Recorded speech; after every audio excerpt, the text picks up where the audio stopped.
Sawadee krap, welcome to Phuket Extra, brought to you by PSD Windows and Doors. I'm your host JP Mestanza, and it's Friday, January 3rd, meaning the new edition of the Phuket News has been released.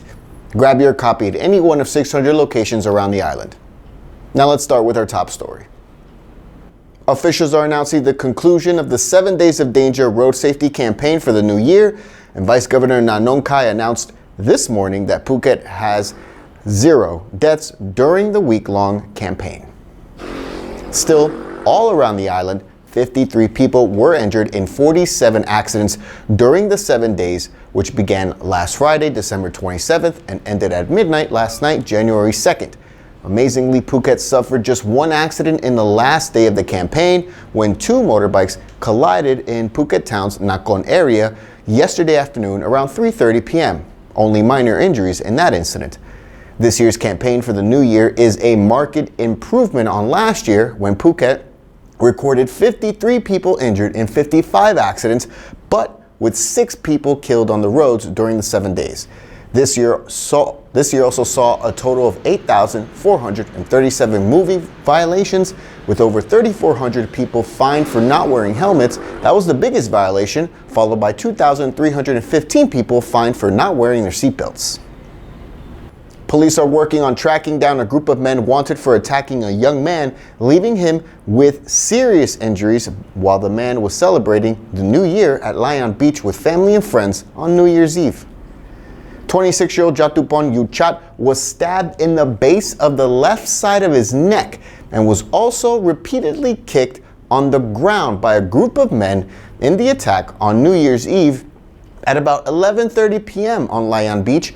And while police say they are still investigating the attack, one witness did tell police that during a sing-along, one man looked at another man's girlfriend, which was followed by the jealous attack. Jatupon is currently recovering at Vashida Phuket Hospital in Phuket Town, and police are still trying to track down the group of attackers. The baht sprinted into the new year before falling past the 30 mark against the US dollar amid speculation that the central bank had stepped in to curb the local currency's gain. On Thursday, the baht dropped to 30.11 against the greenback after it touched a fresh 6-year high of 29.90 on Monday. The baht retreated against the dollar in line with other emerging currencies on Thursday, January 2nd.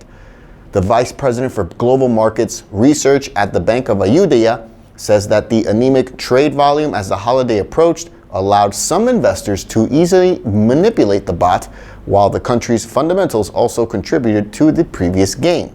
The baht was the best performing currency in Asia last year, up nearly 9% against the dollar, as investors perceived it as a safe haven because of Thailand's high current account surplus and foreign reserves. Phuket Extra will be right back after this.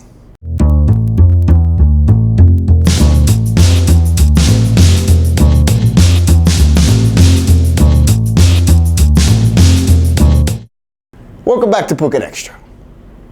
New regulations are being announced by the Public Health Ministry for tattoo artists around the country, as they're now required to get an annual health clearance and to also know about proper use and disposal of their tools and waste. Officials say the law is meant to ensure clients' health and safety, preventing infections or allergic reactions to colorings or chemicals in the ink or other items used by tattooists, who are also now required to be free of respiratory and skin diseases and must have a medical certificate from an annual physical checkup, confirming they don't carry hepatitis B or C or tuberculosis. The announcement also covers piercing services, but spares tattooing and piercing for religious beliefs. The Education Ministry is announcing it will take tough action against schools caught misusing funds for school lunches after the scandal came to light last year. Education Minister Natapol Tipsuwan has also told the Office of the Basic Education Commission, OBEC, to look into the 20 baht per head subsidy, which has not been changed for the past 5 years. Although some school executives were found last year to have misused the school lunch fund, OBEC named Wat Kusan Amchan School in Samut Songkram's Muang district as a role model in terms of effective management of the fund. School director Ekalak wakes up at dawn each day to pick up fresh meat, vegetables, and other ingredients for lunch at his school, a routine he's done since 2014. With 107 students from kindergarten all the way to elementary level, they received the meager 20 baht per student as a subsidy from the government for its free lunch program. So Director Ekalak tries to be self-sufficient and launched a school farming project, a small pond to raise fish, and also works on raising laying hens at the school. The school was granted an award by OBEC for its efficient management of the school lunch budget. And that's it for today's Phuket Extra, brought to you by PSD Windows and Doors. For safe, secure, and soundproof windows, visit pvcphuket.com.